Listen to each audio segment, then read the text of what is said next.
Je ne suis pas professeur. Je n'ai pas de diplôme de professeur, ni de français, ni d'anglais. Le français, c'est ma langue maternelle et j'ai appris à parler anglais au travers de l'école. Mais surtout, le moment où ça s'est le plus consolidé, c'est après le lycée. Pourquoi je vous dis ça? Parce que j'ai pas du tout envie que vous vous mettiez dans la tête que devenir bilingue, c'est quelque chose qui doit se travailler à l'école spécifiquement. L'école, c'est bien, ça donne les bases. Mais c'est après, c'est les efforts que l'on met dans les langues qui vont faire en sorte qu'on va avoir une certaine aisance à l'oral et à l'écrit. Moi, je vais pas vous cacher, j'ai toujours eu des facilités en langue. J'ai toujours adoré les langues. La première fois que je suis tombée amoureuse de l'anglais, j'avais 6 ans. C'était au travers de la musique. Je veux juste vous montrer que même si on a des facilités en langue, ça prend quand même un certain temps pour avoir une certaine aisance, quoi. Mais si moi je peux y arriver, vous pouvez y arriver. Tout simplement parce que pour beaucoup, c'est pas que vous avez des problèmes, des énormes problèmes en langue, c'est juste que vous n'avez pas les bonnes méthodes pour retenir les choses. Par exemple, si je vous demande comment est-ce que vous mémorisez le plus les choses, qu'est-ce que vous allez me répondre? Parce que moi, par exemple, je sais que par la chanson, quand j'entends les chansons, quand j'entends les gens chanter, par la mélodie, le visuel, j'apprends plus facilement, je retiens plus facilement que si c'était juste quelque chose écrit comme ça de... Voilà. J'ai besoin d'être stimulée visuellement et auditivement parce que c'est quelque chose qui attrape mon intérêt de suite. C'est pour ça que la musique, tout ce qui est séries, films, etc., ça marche super bien sur moi. Et je suis sûre que ça marche en vrai sur plein de gens à partir du moment où vous aimez le genre de la musique ou si vous aimez le genre du film ou l'intrigue qui est présentée, ça va marcher pour vous. Ça va être beaucoup plus simple que si vous allez vous plonger dans un manuel scolaire et que vous allez passer X temps dessus et que vous allez bloquer parce que pour vous, il manque un petit quelque chose. Vous voyez ce que je veux dire?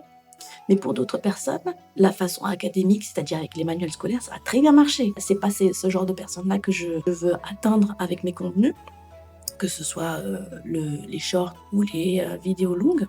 Mais les personnes qui ont un petit peu plus de mal ou qui ont juste besoin qu'on les pousse un petit peu pour qu'ils se débrouillent assez bien en anglais, hein. Parce que pour beaucoup, vous vous sous-estimez de fou. Après, qu'est-ce que je peux vous donner comme exemple? Le jeu, les jeux vidéo, je connais des tas de personnes, ils ont appris avec les jeux vidéo. C'est-à-dire que t'as certains jeux qui sont pas forcément traduits en français, mais à force de répéter des mécaniques avec leurs personnages, par exemple, ils ont appris que certains mots correspondaient à certaines mécaniques de jeu. Et du coup, c'est plus facile lorsqu'il faut parler à des gens qui ne parlent pas français, de dire qu'est-ce qu'il faut faire, quelle est la mécanique de jeu qu'il faut faire à un tel moment.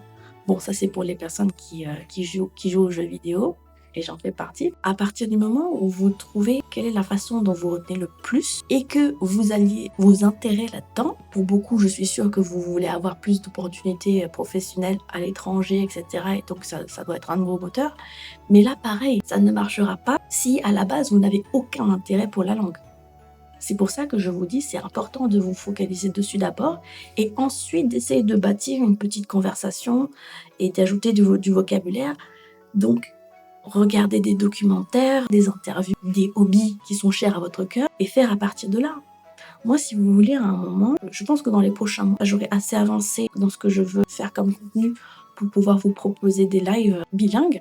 Donc, c'est-à-dire pour les Anglais, les Américains, les Français, etc., pour vous aider plus personnellement. Parce que c'est bien de faire du contenu et tout ça, mais j'ai besoin que vous me disiez ce dont vous avez réellement besoin et de vous entendre parler, de vous voir écrire. Parce que sinon, je peux pas vous aider plus que ça, en fait. Vous voyez? C'est-à-dire que si vous avez fait attention sur ma chaîne, je fais pour les Anglais et les Français, tout niveau confondu, du plus grand débutant aux personnes qui sont quasiment bilingues mais qui ont quelques petits soucis de vocabulaire, etc., etc. J'essaie de varier le plus possible, mais pour que ce soit un petit peu plus riche et que ça vous soit plus bénéfique, j'ai besoin de retour de votre part. Quand vous apprenez l'anglais, c'est comme apprendre n'importe quelle compétence.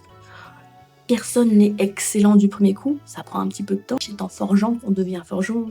C'est-à-dire que si vous ne pratiquez pas un tout petit peu, mais de façon régulière, il y a très peu de chances pour que ça reste dans votre tête sur du long terme. Vous voyez ce que je veux dire? Donc, même si en soi vous avez vraiment moins de 5 minutes par jour, ça suffit. Même regarder des dessins animés pour enfants en anglais, pour ma fille aînée, récemment, je lui ai présenté Dora l'exploratrice pour lui donner des mots vraiment abordable pour les enfants. Ah, Dora l'exploratrice, ça m'a aidé quand moi-même j'avais son âge et que l'école ne faisait pas encore étudier l'anglais. Je pense que ça dépend de l'école dans laquelle vous mettez vos enfants ou du département ou je sais pas.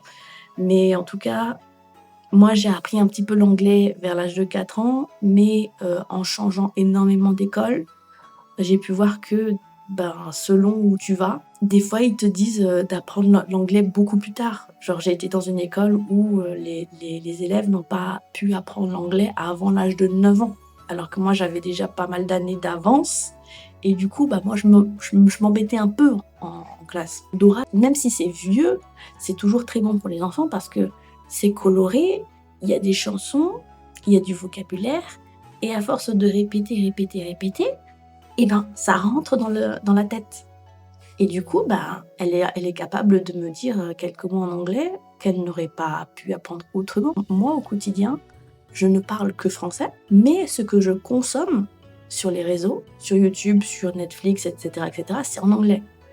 Je regarde très peu de contenu français parce que mes intérêts ne sont pas vraiment couverts par les youtubeurs français. On regarde beaucoup de prêcheurs américains ou bien de témoignages en français, en anglais. Je regarde aussi beaucoup de clips musicaux. Mon cerveau est toujours en train de méditer, en gros. Parce que plus vous focalisez vos pensées sur quelque chose que vous avez entendu, conversation que vous avez eue avec d'autres personnes, plus vous y pensez, plus votre cerveau est entraîné à méditer dessus. T'as pas besoin de faire du yoga pour que ce soit une méditation. Le fait de ressasser, c'est une forme de méditation. Voilà, mon cerveau est toujours en train de méditer sur ce que j'ai pu entendre en termes de musique, en termes de propos, en termes de témoignages. Et du coup, c'est ça qui le nourrit tous les jours. En anglais, parfois en français, ça dépend de ce que YouTube me recommande, mais c'est tous les jours. Et pour moi, c'est pas une corvée parce que ce sont des intérêts qui sont chers à mon cœur. Ça m'aide à ne pas me rouiller. Il faut que vous trouviez les intérêts qui marchent le plus pour vous. Et si jamais vous avez des difficultés de compréhension, vous avez toujours la possibilité soit de m'envoyer des messages, soit de me contacter sur TikTok éventuellement ou Instagram. C'est le même nom que sur YouTube, en gros. Sinon, vous avez toujours la possibilité de regarder les traductions en dictionnaire. Vraiment, j'insiste pour le dictionnaire parce que même si c'est old school, ce sera toujours plus fiable que les Google Translation, Google Trad. Alors j'espère que plus personne n'utilise Google Trad de nos jours, mais sait-on jamais. Et sinon, il y a un site qui est très bien fait pour les alternatives dans différentes langues. Il s'appelle DeepL. Je vous mettrai ça dans la description. Et j'espère que ça pourra vous aider. Bye!